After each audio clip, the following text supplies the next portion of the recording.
Bienvenidos a Palabras de Noviembre, un podcast sobre NaNoWriMo, Mes Nacional de Escribir una Novela. Este es el programa número 17 y tenemos una entrevista con Diego Murcia.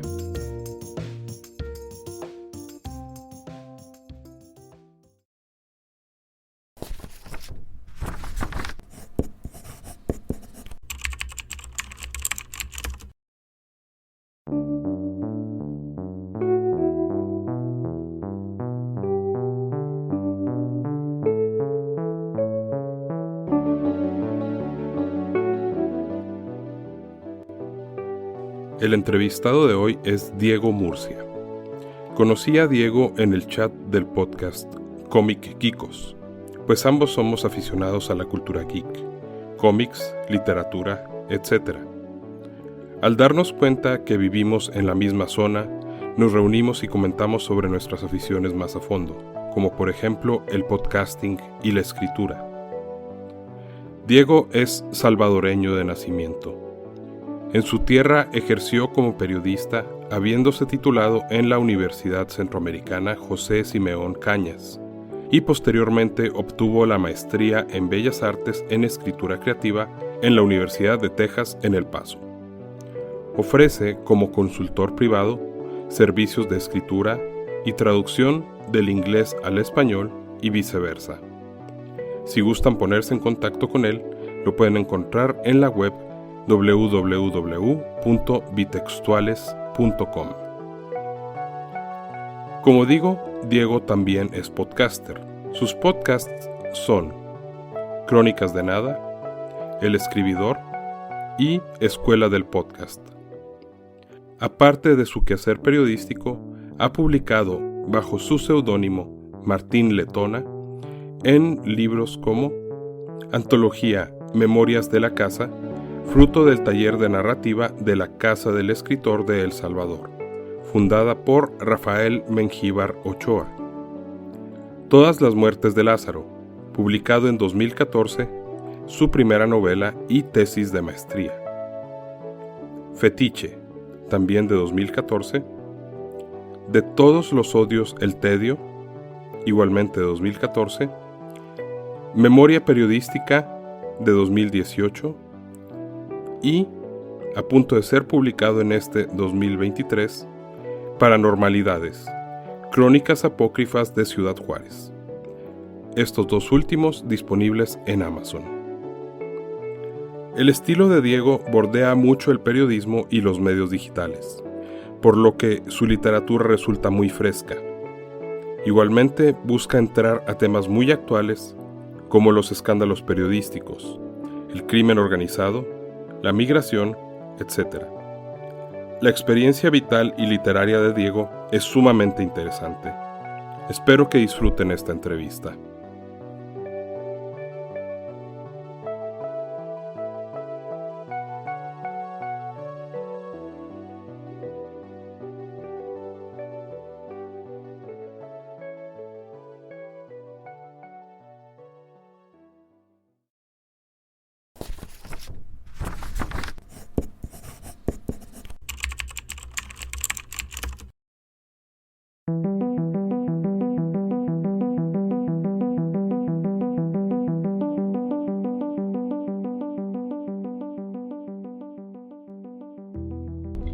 Gracias, Miguel, por invitarme a tu podcast. Es un placer tratar de contestar estas interrogantes que me has adelantado vas a tener para mí. Voy a tratar de ser lo más específico posible. ¿A qué edad empezaste a leer? ¿Cuál fue el primer libro que recuerdas haber leído completo? Bueno, la verdad sería un poco mentiroso si te dijera que sé una edad exacta a la que empecé a leer. Lo que sí recuerdo es que más o menos allá por, tal vez sería 1994, quizás un poquitín antes, descubrí un baúl lleno de libros que habían pertenecido a una tía, a la hermana de mi madre, que había dejado olvidados en la casa. Estos libros estaban amontonados como tantos otros no sé, montones de cosas que habían pertenecido a ella, ropas, zapatos, unos vestidos, cosas que estaban ahí. Todavía no entiendo por qué estaban ahí. Pero entre estos aparecieron libros que me llamaban la atención por las portadas, por cómo estaban diseñados. Sinceramente no lo recuerdo. Recuerdo que estaba por ahí, por ejemplo, Fuente Ovejuna, Marianela, El Principito, 100 años de soledad, una selección medio rara de libros que había ahí. No sé por qué razón, pero en mi memoria yace que el primer libro que yo a conciencia tomé por esa época para leer fue El Principito. Me lo leí de pe a pa y me encantaron las imágenes, la historia, los personajes. Era el clásico libro de estos que traen ilustraciones, donde se podía ver al elefante, al principito, la rosa. Y fue sin duda mi primer acercamiento hacia la literatura. Y desde entonces no paré de leer hasta hace un par de años, cosa que ya llegamos ahí. Creo yo que ese fue el primer libro que pude terminar de pe a pa a esa temprana edad. Como te digo, no recuerdo exactamente cuántos años tenía, pero creo que por ahí iba. ¿Qué te gusta leer? ¿Cuál es tu libro menos favorito? ¿Cuál es tu libro favorito? Entonces, por la selección de libros que había ahí, desarrollé un gusto por la fantasía. No necesariamente por la ciencia ficción, porque eso vino después, pero sí por la fantasía. Personajes como este del Principito me gustaron mucho. También después personajes como los de 100 años de soledad, que vine a leer muchísimos años después con el realismo mágico. También me marcaron. Sigo creyendo que ha sido una de las mejores obras escritas en Latinoamérica a la fecha. Aunque ahora ya de grande pues puedo dar algunas perspectivas de algunas cosas que considero que pudieron ser mejorables.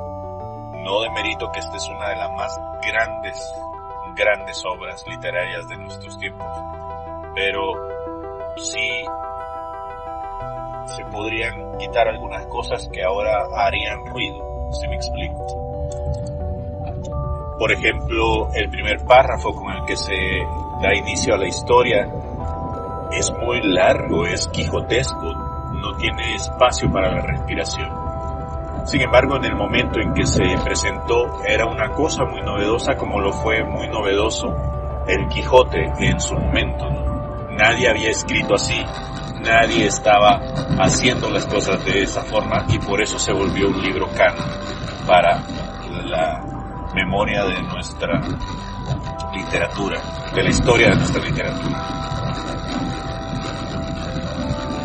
Después de eso fui desarrollando ya como adulto la gracia por leer cosas de misterio, novela negra, cosas como por ejemplo Nombre de la Rosa, El Perfume, libros así que me fueran adentrando un poco más en la psique de los asesinos o de los criminales.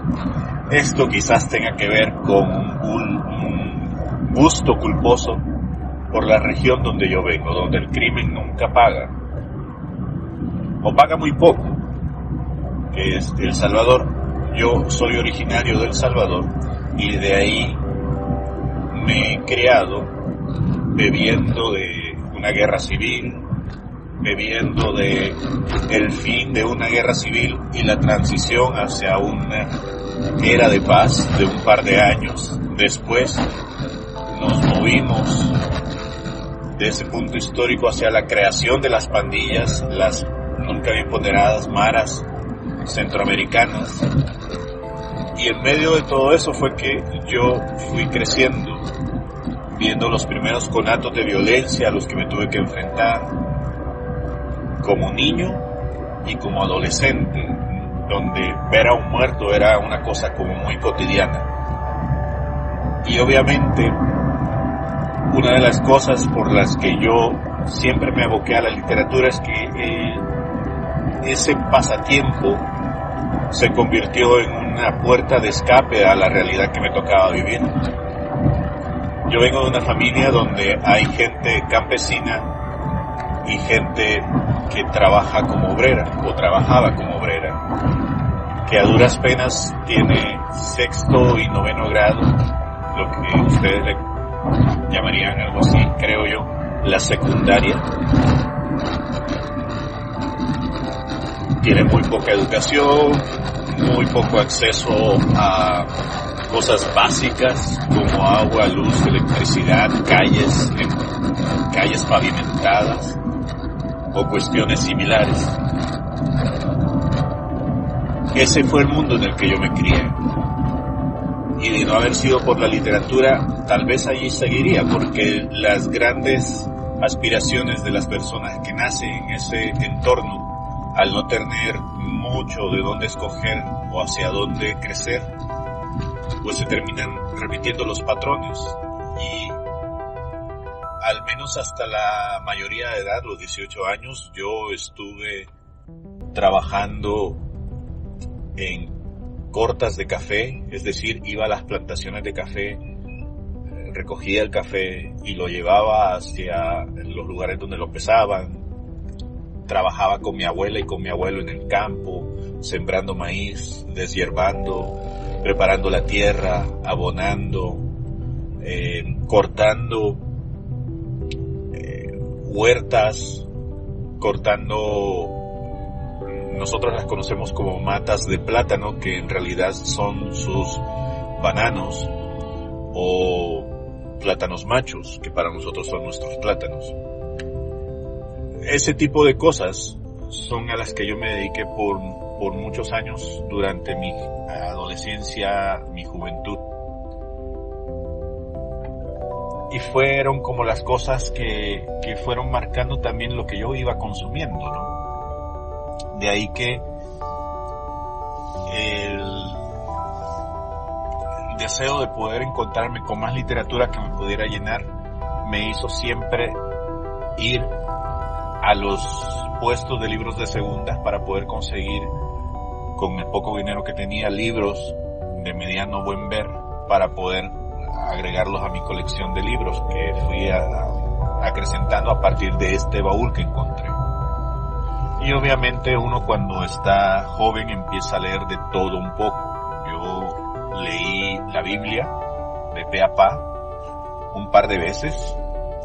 Leí un par de poemarios, obviamente, porque eso era lo que era de moda para poder conquistar mujeres, cosa que nunca me sucedió, porque nunca pude utilizar eso como un arma de seducción.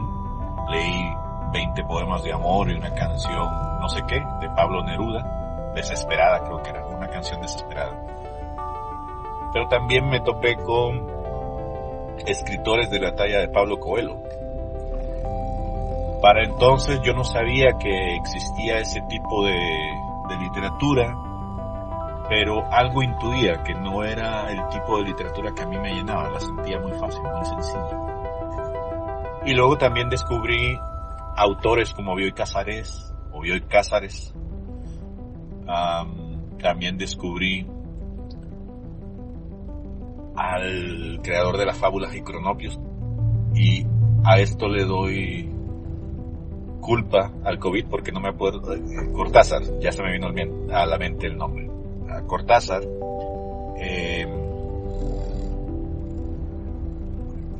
Horacio Quiroga creo que es el otro autor, sé que es Quiroga, Juan Rulfo. Todos ellos fueron dándome insumos para el tipo de literatura que me estaba gustando y que me fueron alimentando poco a poco. Pero en el caso muy específico de Pablo Coelho se me hacía una cosa muy tramposa porque jugaba con emociones bien melodramáticas, muy al estilo de Marianella, combinado con libros de superación personal. Y entonces ese tipo de libros, que leí un par de él, porque para poder criticar hay que poder leer y poder saber dónde está lo bueno de lo malo, no me terminaron de convencer. Y a partir de ahí pues traté de alejarme de esos libros que sonaban como él. Hay un mexicano que se llama Cuauhtémoc, si mal no recuerdo, la verdad, perdón, porque mi memoria quedó atrofiada a partir del COVID que nos dio en la casa. Anyway.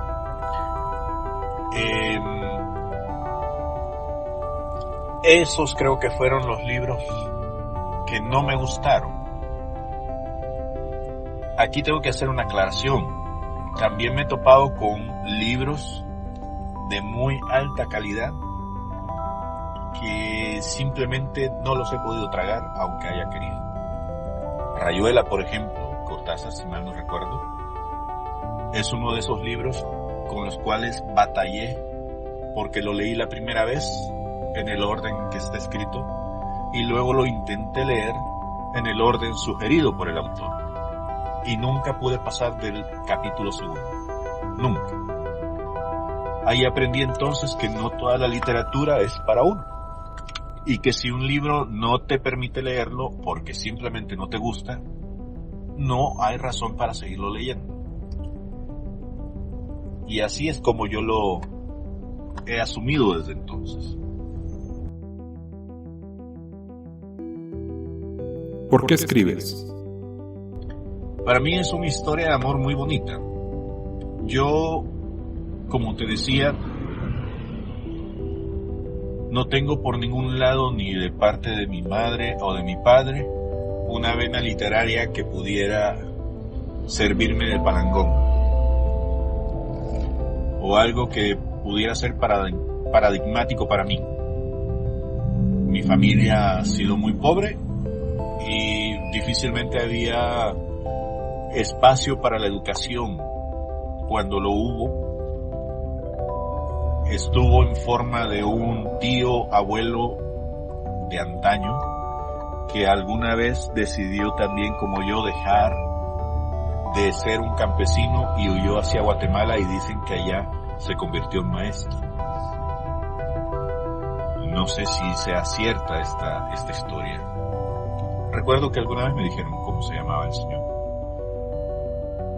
Pero fuera de eso, lo único que yo pudiera decir que es como la chispa que a mí me nació para poder tener interés en escribir es posiblemente las visitas que yo hacía a la casa de mis abuelos, donde vivía mi abuelo Martín, de cuya persona he tomado en algunas ocasiones el seudónimo de Martín Letona, quien me sentaba en su regazo y me contaba historias acerca de corridos. Yo hasta ahora que estoy grande y que vivo en esta zona, entiendo que esos eran corridos. Me hablaba acerca de Juan Charrasqueado, de Juan Diego, en fin, de personajes que yo pensaba que él se había inventado.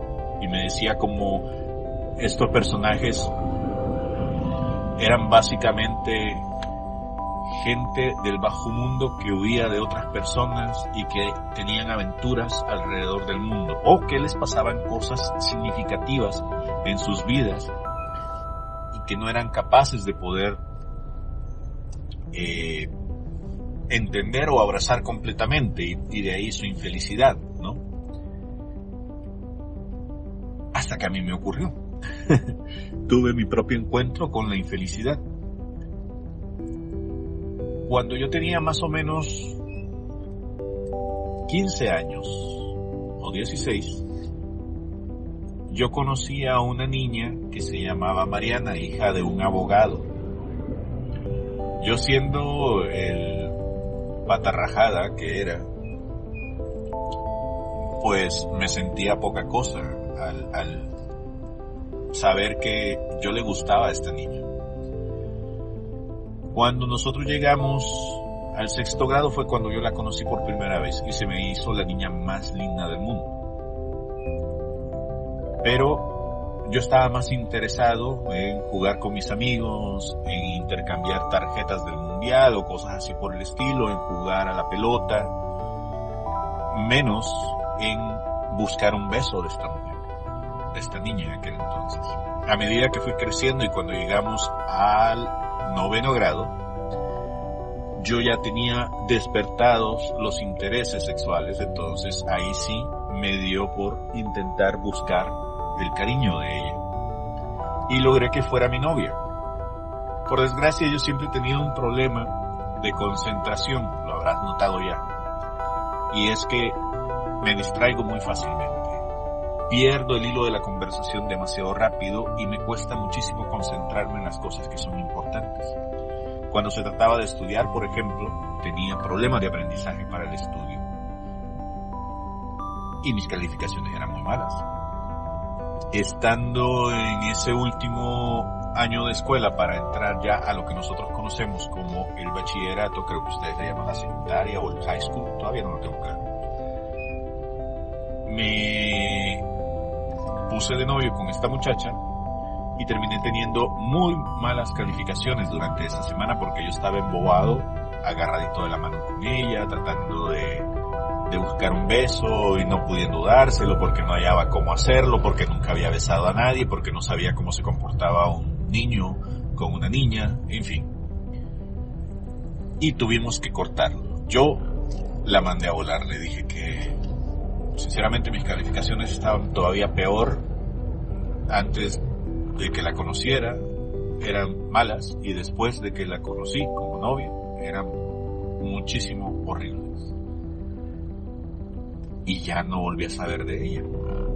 Cuando ella llegó al bachillerato, que son 3 años de estudio en mi país, o solían serlo, durante esos 3 años de estudio yo quedé prendido de ella y empecé a escribir desde el día 1 en que yo ya no la volví a ver. Empecé a escribirle a la memoria de esta muchacha. Literalmente, yo soñaba con ella cada vez que caminaba por los barrios o las calles por donde yo solía pasear en mis horas de escape de la casa para ir a la cancha de fútbol o del básquetbol y pasar por donde yo sabía que ella a veces pasaba. Me entraba una desesperación horrible que no podía sacármela de otra forma más que escribir pensamientos. Yo para entonces no sabía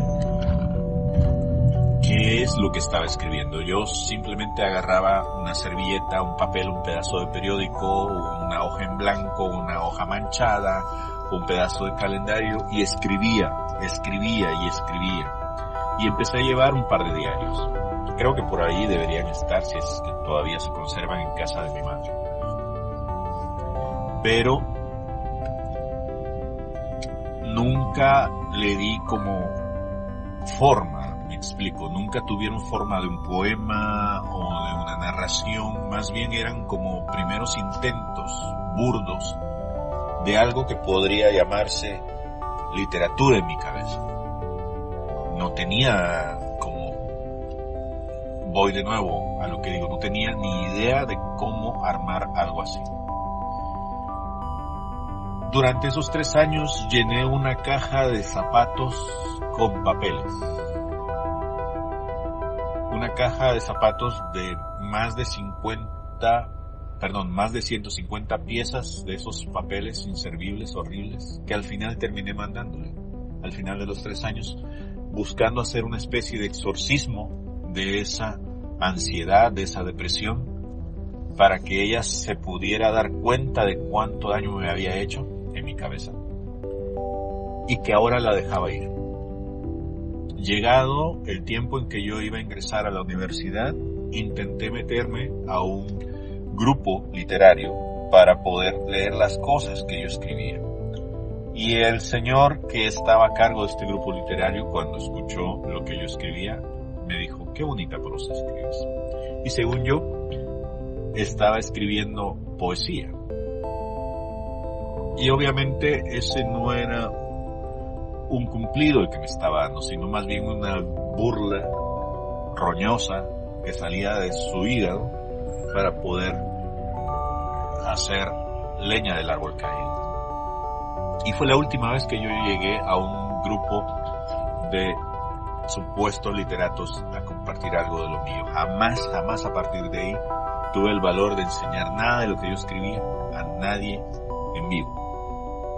Lo que empecé fue mejor meterme a lugares donde había otra gente como yo que escribía boberías como yo. Había un sitio en internet que ya no me acuerdo, creo que se llamaba loscuentos.net, que ahí fue donde yo empecé a compartir estas cosas. Y la gente me daba comentarios sobre las cosas que yo había escrito y que les habían gustado y me decían que continuara y bla, bla, bla. Y me gustó eso hasta tal punto que al momento de intentar ingresar a la universidad busqué meterme a la escuela de letras. Para mi desgracia, ese año cerraron la escuela y ya no hubo otra cosa más que aferrarme a la otra pasión que siempre he tenido, que es trabajar con computadoras. Y entonces intenté volverme ingeniero en sistemas. Durante 2 años y medio, tratando de encontrar mi camino en esa ingeniería, me di cuenta que no servía para las matemáticas, los métodos de investigación, para las físicas, para las químicas, todas esas materias que hasta el día de hoy yo no sé para qué carajo sirven. Si yo lo que quería era meterme con las computadoras, programar, actualizar cosas, desmontar cosas. No, simplemente no me funcionó. Y entonces me cambié de universidad. Pero como me salí a medio año y no tenía dinero como para poder sostenerme durante ese medio año sin estudiar, decidí empezar a trabajar. En ese ínterin, algo me dio por acudir a la Universidad de los Jesuitas de mi país y ahí intentar quedar. Busqué también la carrera de literatura, de letras, y la volvieron a cerrar, para mi desgracia. Lo único que quedaba como más o menos parecido a escribir fue la carrera de periodismo, que en aquel entonces llevaba 5 años de haber sido inaugurada, y en ese último año donde yo me metí cambiaron el pensum y la dividieron en 3 grandes cosas: periodismo, mercadeo y comunicación institucional. Y aquello que me había llamado la atención dejó de serlo. Por suerte, en medio de todo esto yo conocí a un escritor que se llamaba Andrés Escobar, Francisco Andrés Escobar, y esta persona notó algo en mí cuando escribíamos los reportes, los ejercicios que hacíamos relacionados con cómo contar historias, noticias y cosas así. Y él alimentó mi ego y me dijo que debía ponerme las pilas, porque hasta entonces yo seguía con mi mala ortografía, con mi falta de concentración, mi poca concentración para poder estudiar, pero decía que yo tenía talento y que no lo desperdiciara. Curiosamente, ese incentivo me impulsó a seguir escribiendo aun cuando yo no dominara perfectamente la lengua. Cosa curiosa me pasó con otro artista, con otro escritor, un ingeniero que escribía también en un semanal dominical, un periódico dominical, que publicaba cuentos sobre viajes en el tiempo y cosas así en la época, en el mismo espacio-tiempo donde yo me había creado. Y algún día lo conocí, solamente que esta persona ni siquiera me peló. Pero la forma en cómo él escribía marcó muchísimo la forma en cómo yo quería escribir, los temas que yo quería escribir. Y desde entonces tengo mucha curiosidad por ese tipo de cuestiones existenciales, paranormales, que me llaman mucho la atención. Y esto tiene que ver con otras cosas. Por ejemplo, te preguntarás por qué escribo lo que escribo, ¿no? Ahora que has leído algunas de las cosas que he escrito. El libro, por ejemplo, Memoria Periodística, recoge algunas de esas cosas. Bueno, en el ambiente en el que yo me crié, mi abuelo era acusado de ser un chamán. Y a su vez, su papá fue acusado de lo mismo. Y se supone que en nuestra familia corre ese mito de que mis ancestros se podían convertir en monos. Haz de cuenta la versión salvadoreña de aquel mito del hombre lobo norteamericano, ¿no? La persona que se puede transformar a voluntad, casi, en un animal para poder hacer cosas que habitualmente no se arriesgaría a hacer en forma humana. A estos brujos se les conoce como micos, y ellos utilizan estas transformaciones para hacer muchas cosas, sobre todo, como lo explica alguien en un podcast que yo sigo mucho. Hay un podcast que yo sigo que se llama Relatos del Lado Oscuro, de un señor de apellido Cantalpiedra. Es un señor mexicano que tiene un programa que antaño era un programa de radio y ahora se ha convertido en una sensación mediática porque no solo es podcast en audio, también es en video. Y él afirma que los personajes que se pueden convertir en animales de forma mágica actúan de una forma similar al sicario que tienen los narcotraficantes. El nahual sería eso, sería un sicario para las personas pobres, porque es la única forma que tienen para poder pagárselo. Entonces, a mi abuelo y a su familia siempre la relacionaron con este tipo de seres.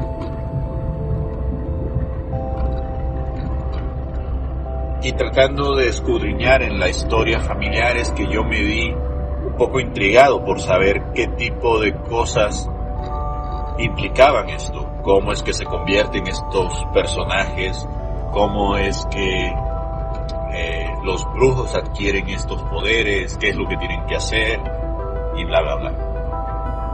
Esas cosas son las que poco a poco fueron poblando las historias que yo he ido contando.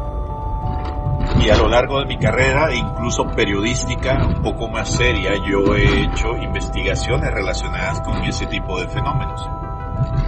Justo ahora estoy, por ejemplo, terminando un libro en donde estoy escribiendo cosas curiosas, fuera de la normalidad, que he visto que ocurren aquí en Ciudad Juárez. En algún momento espero poder replicar eso y hacer lo mismo en El Paso. A lo mejor en inglés, a lo mejor en español, todavía no lo sé. ¿Por qué es importante escribir? ¿Qué género o géneros escribes? ¿Cuáles son tus temas favoritos para escribir? ¿Cuáles otros temas quisieras abordar? ¿Qué te inspira a escribir? ¿Qué cosas específicas has usado o usas como inspiración? ¿Tienes un método para escribir? ¿Cuál es? ¿Por qué para mí es importante escribir y tratar estos temas? Por una simple y sencilla razón. Deseo que, al menos a nivel personal, la marca familiar, tanto de mi padre como de mi madre, quede para la posteridad. Porque es muy difícil cuando una persona viene de tan abajo hacer mella en la piel cultural que ya se ha venido formando por los que te han precedido y que han tenido más oportunidades que vos para poder desarrollarte. De alguna forma creo que yo vengo a representar aquellos deseos de mi padre de ser una persona mejor, creo yo. Aquellos deseos de superación de mi madre, por ejemplo, que siempre soñó con ir a la escuela y nunca pudo terminar. Aquellos efectos de tener una familia a la quien enorgullecer, de ser alguien respetado en la sociedad. No lo hago por mí, sino más bien por ellos y por mi hijo y mi hija y mi esposa, que son los pilares que al menos a mí me impulsan a seguir haciendo estas cosas. Y por el otro lado, no lo voy a negar, existe un ego de que en algún momento todas aquellas personas que no daban por mí ni un centavo, ahora yo no doy un centavo por ellas. Yo he logrado superar muchísimas cosas. He batallado muchísimo para lograr llegar a donde estoy. Y trato de no restregárselo a la gente en la cara, pero me enorgullezco de mí mismo y de lo que he logrado. Aunque a veces siguen retumbando en mi cabeza aquellas palabras de la gente que me dijo, qué bonita tu prosa. Porque ellos representan a aquellas personas que en muchas ocasiones me dijeron que yo no podía, que no debía, que no tenía que hacer las cosas que hacía para poder superarme. Que mi destino estaba en otro lado. Mi destino era seguir allá en el pozo donde yo me había criado y no salir de ahí. Y eso es lo que me ha llevado hasta donde estoy. ¿Yo cómo definiría lo que escribo? Por un lado escribo narrativa negra, porque trato a través de mis textos de denunciar las desigualdades y las injusticias a las que nos enfrentamos desde mi perspectiva, muy personal. En mis reportajes, en mi vida periodística me tocó ver a gente haciendo cosas malas por el bien de otros y a gente buena, supuestamente, haciendo mierdas en beneficio propio. Y por eso escribo, porque es una forma de denuncia para mí. Claro que todo está escrito en forma de... Y no me quiero comparar, pues, pero es en forma de parábola. Porque quien sepa dilucidar el mensaje que está ahí está muy claro. Y aquel que no tenga ojos para leer lo que yo estoy tratando de hacer, va a pensar que lo mío es humor negro, es una pendejada, que no tiene valor. Pero lo mío sí intenta ir más allá. Tratar de mostrarle al mundo la vida que han tenido que vivir mis papás, la vida que han vivido mis abuelos y abuelas. Toda esa vida que a mí me ha tocado vivirla, buena y mala, está reflejada en cada uno de los personajes a los que he dado vida y está presente en cada una de las historias periodísticas que yo he decidido reportear. Esa ha sido mi línea editorial personal. Y esas son las cosas que a mí me inspiran a escribir. Y sí, de repente a mí se me viene la musa. Vuelvo a esta ansiedad que me surgió cuando tuve este primer enamoramiento, que no lo he vuelto a sentir por ninguna otra mujer, excepto por mi esposa. Pero a partir de ahí, los arranques literarios que he tenido han venido por algo que he visto, por una frase que se me ha quedado, por una foto que he visto, por un video, por una situación que he pasado.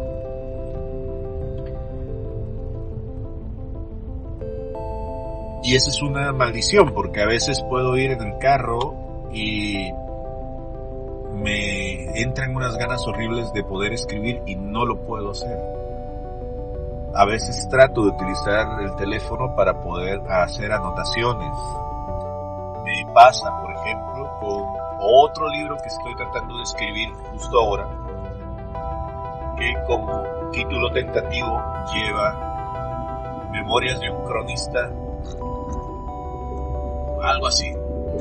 No lo recuerdo. Memoria de un cronista en apuros, creo que se llama. Y que básicamente es un periodista que bajo un seudónimo está dando rienda suelta a todo aquello que ve en el ejercicio periodístico, desde las salas de redacción. Historias que nadie te va a contar porque no son noticias. Historias que se saben en el gremio, sobre cómo funciona el aparato mediático. Por ejemplo, las cuotas que se suelen dar a periodistas que son comprados por algunos poderes fácticos de la sociedad, los romances que hay en las salas de redacción, las aficiones que hay de algunas personalidades de la alta sociedad que nunca se saben, o las platiquillas que hay en los corredores de los grandes poderes, diputados, presidentes, gente de negocios y cosas así, a las que nosotros tenemos acceso cuando ejercemos el periodismo, pero que no se pueden reportear y no se pueden reportar a menos que sean parte de una gran investigación. Y eso también conlleva ciertas consecuencias, que son las que trato de explicar en este otro libro. ¿Cómo lo hago? Bueno, yo utilizo un formato que creo yo es un poco novedoso. No lo sé si alguien más hace algo similar a lo que yo hago, pero utiliza el periodismo como un recurso literario. Básicamente yo escribo como si estuviera escribiendo una nota, un reportaje, como si estuviera haciendo uso de un género literario y lo mezclo con ficción para escribir una novela. Por ejemplo, la novela que estás escribiendo está escrita en ese tipo de formato. He utilizado las herramientas que un periodista utiliza para poder contar una historia.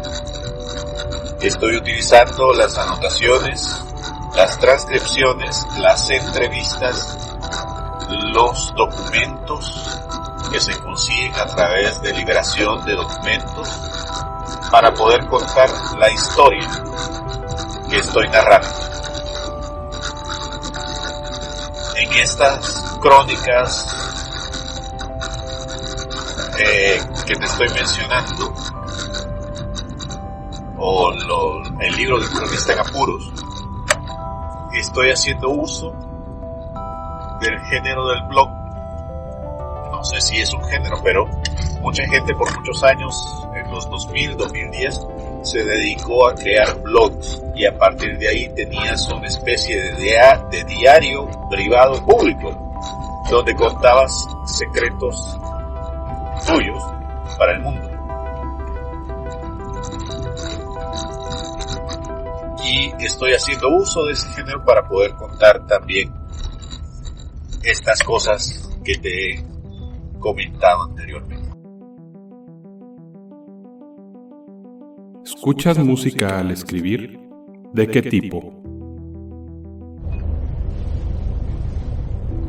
Tengo dos formas de escribir. Una es escuchando música, y por lo general depende del mood en el que me encuentre, así es como utilizo la música. Obviamente, y sin ánimo de sonar muy snob, sí escucho música clásica para escribir, aunque no siempre. También tengo de preferencia escuchar música coreana, pop, sobre todo pop de los 90. Tengo también la tendencia a escribir cuando estoy escuchando música rock pesada, considerémosla clásica, Megadeth, Guns N' Roses, Metallica, rock. En español casi no me gusta hacerlo porque me pongo a cantar las canciones y se me olvida lo que estoy haciendo. Escucho también un poco de, no sé cómo describirlo, escucho a Rammstein, nuevamente música coreana. También escucho música andina. Para escribir música andina, de preferencia instrumental. Pero también a veces, como inspiración, me pongo a ver películas del cine de oro mexicano. Me gusta mucho el humor, entonces cuando deseo desarrollar alguna escena de alguna novela que estoy escribiendo, o algún cuento o algún relato en donde sé que voy a utilizar el elemento del humor, me pongo a ver películas del cine de oro mexicano. No tengo ninguna preferencia, me he visto todas las películas que existen de Cantinflas, todas las películas de Tintán, todas las películas de Pedro Infante, todas las películas de Grobas, los estudios Grobas. ¿Qué más he visto? He visto mucho película de Juan Soler, del Piporro, de Capulina casi no me gusta, pero ese tipo de películas son las que utilizo como instrumento de inspiración. A veces también cuando se me atora una idea que vengo rumiando mucho en mi cabeza,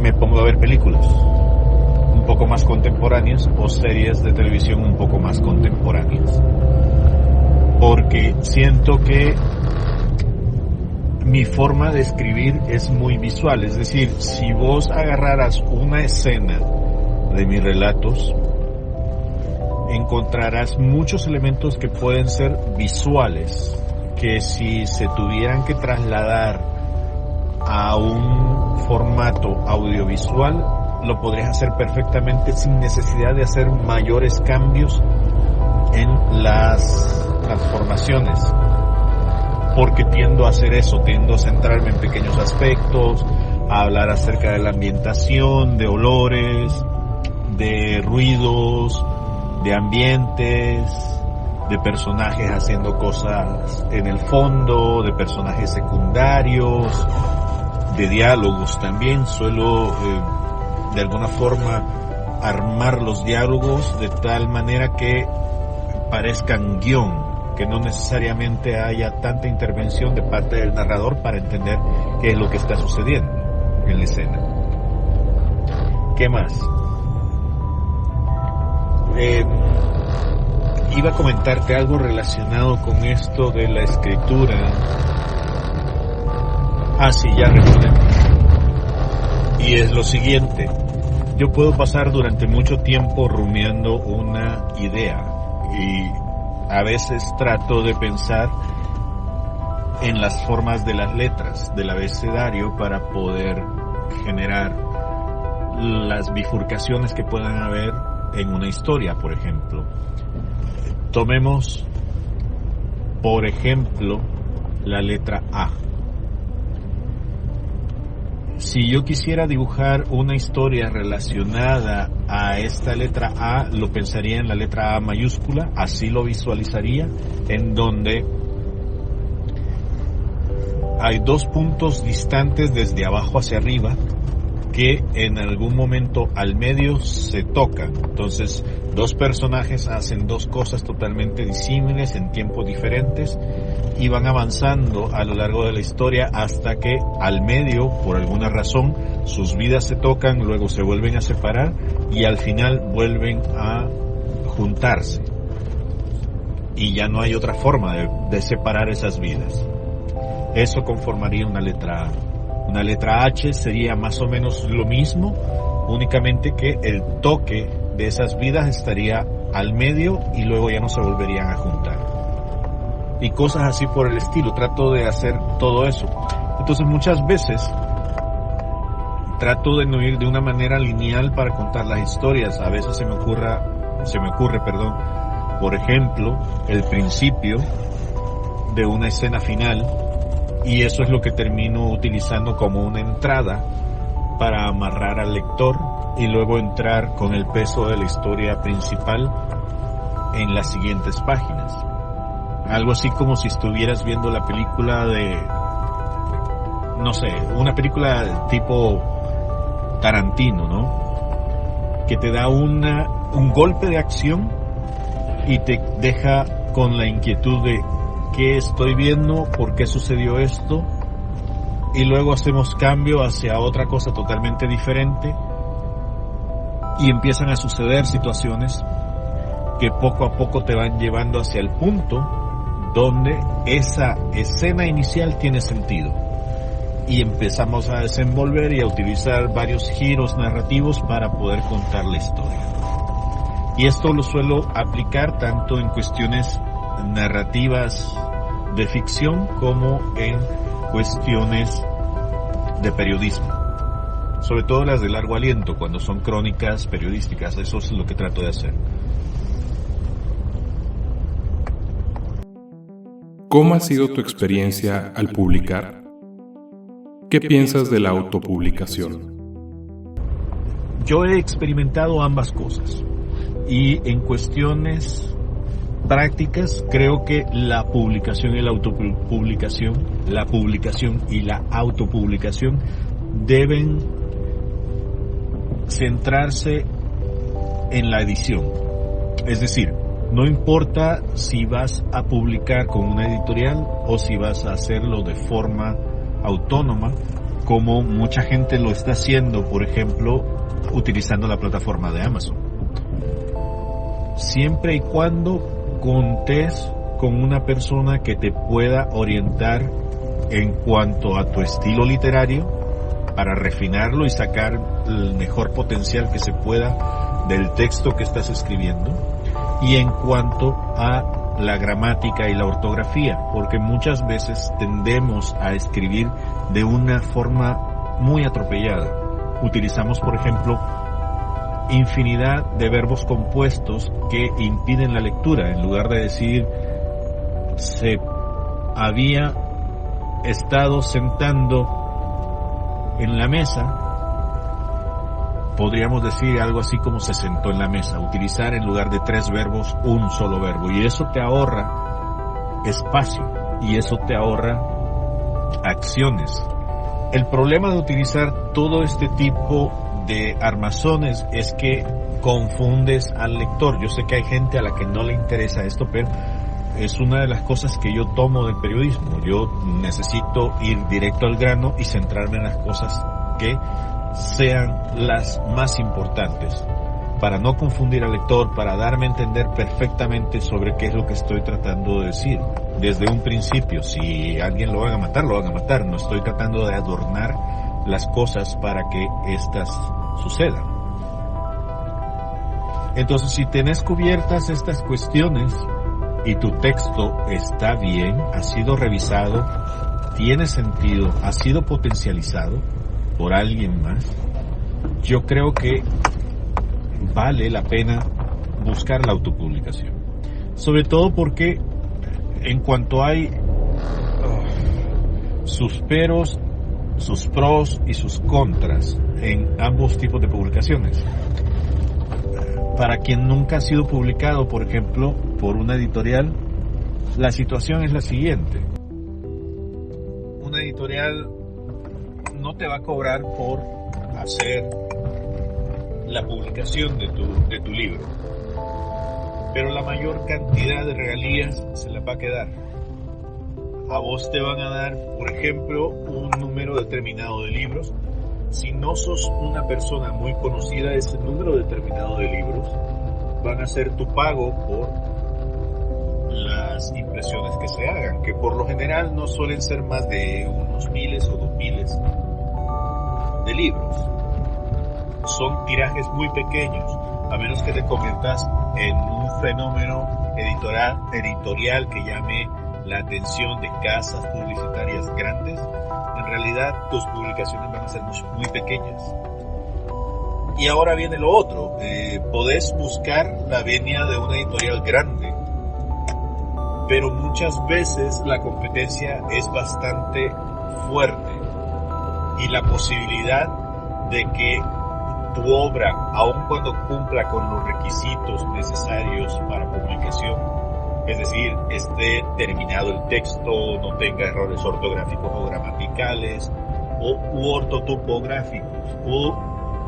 ortotipográficos, que suelen ser no solo errores gramaticales, sino de sentido, de tiempos gramaticales o verbales o adverbiales, cosas en las que casi nadie se fija en realidad cuando está escribiendo. ¿Por qué? Porque si no, la creatividad no fluye. Entonces ese tipo de cosas realmente te van poniendo en una posición de poco acceso al favor editorial. y van a pasar muchos años antes de que alguien te pueda publicar. También puede ser que simplemente tengas mala suerte y tu material no sea el adecuado para la casa editorial a la que estás tratando de acceder. Y es de cierto modo lógico, o sea, lo que está tratando la casa editorial es de encontrar una forma de hacer dinero. Y si a vos no te conoce nadie, aun cuando tu texto es muy bueno, y no sos una recomendación de alguien famoso que ha visto potencial en vos, difícilmente te van a publicar.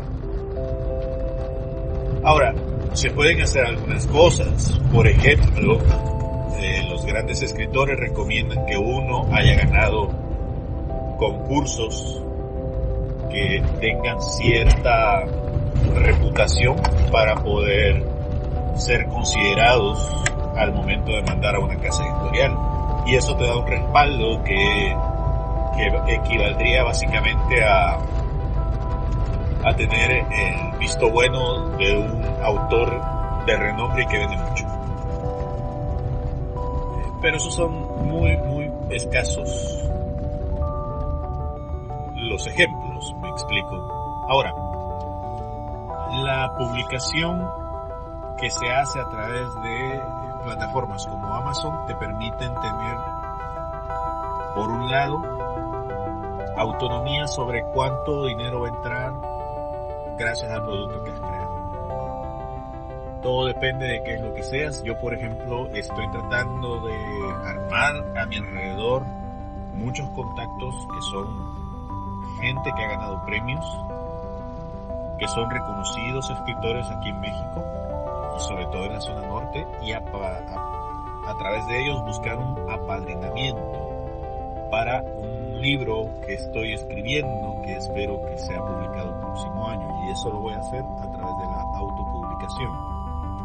Yo me voy a encargar de pagar para que me lo revisen, me lo diseñen y me lo formateen para que quede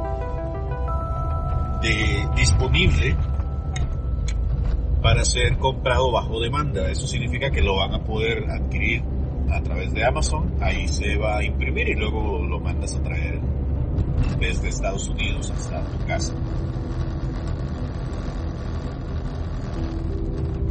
El problema con esto es que, contrario a las publicaciones normales, no va a haber una maquinaria que ya conoce cómo se hacen las cosas y que te va a tocar aprender todo de cero. ¿A qué me refiero?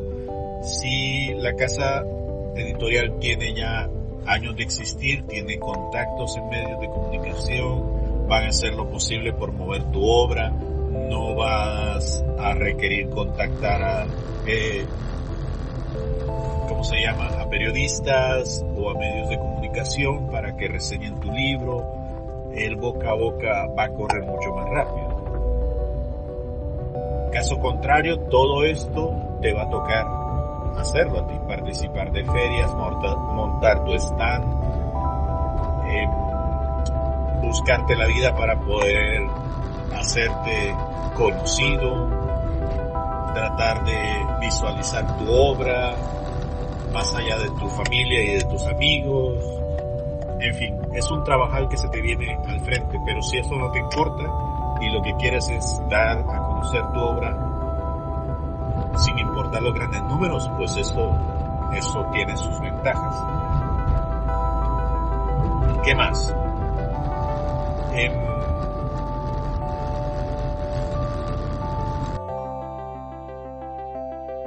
¿Conoces de NaNoWriMo? ¿Has participado?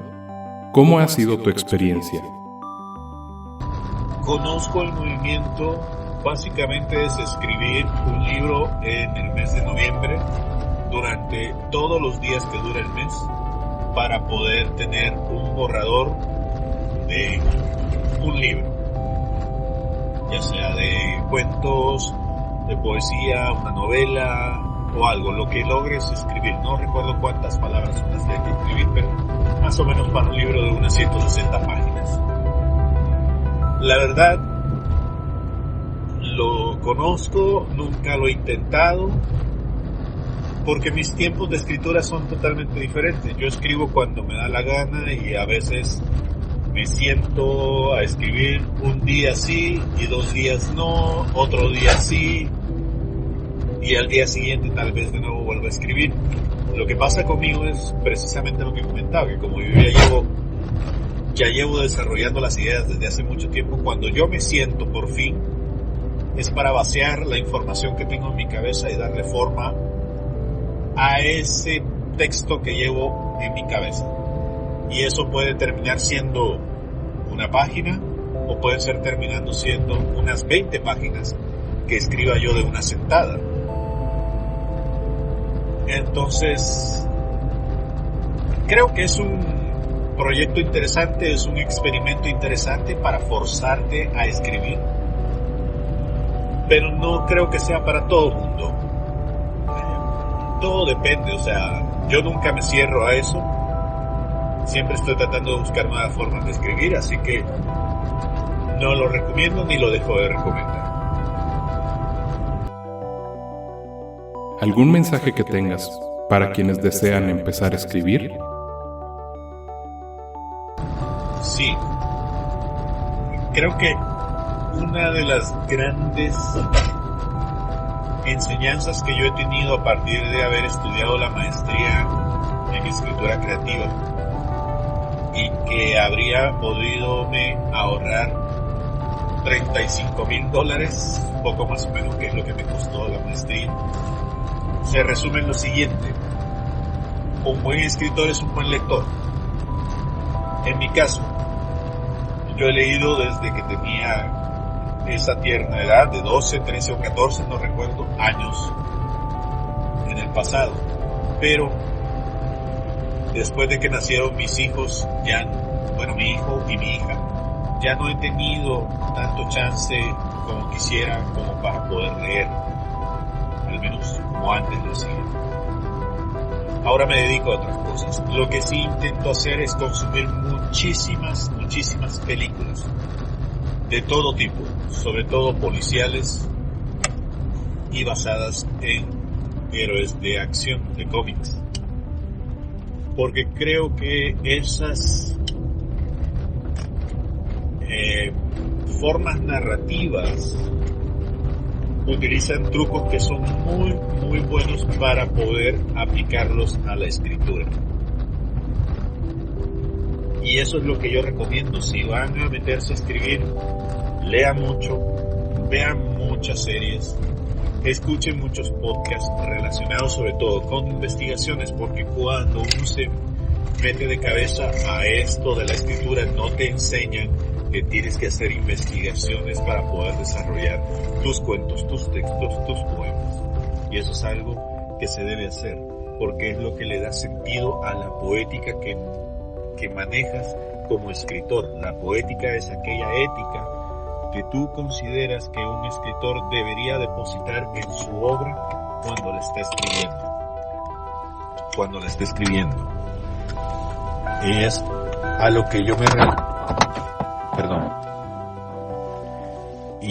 que yo me refería, por ejemplo, cuando comentaba acerca de que mi forma de escribir nace de mi experiencia como periodista, y de ahí retoma muchos elementos como fórmulas narrativas que yo luego utilizo para poder desarrollar mis historias.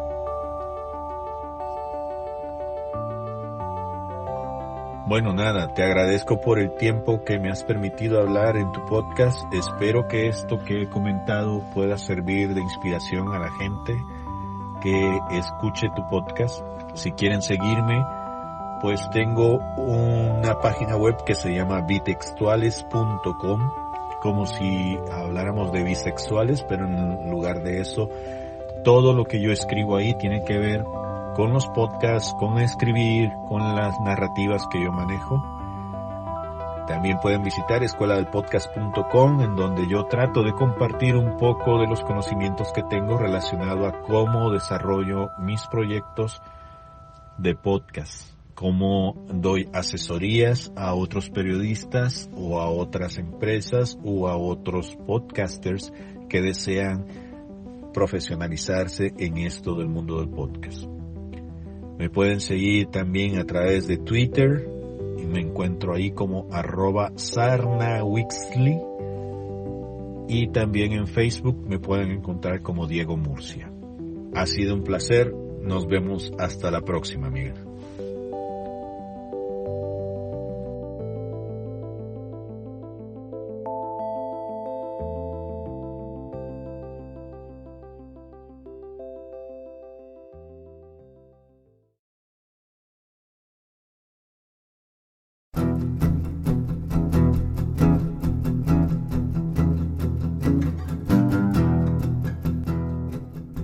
Este podcast está producido bajo la licencia Creative Commons BY-SA Atribución Compartir Igual 4.0 Internacional.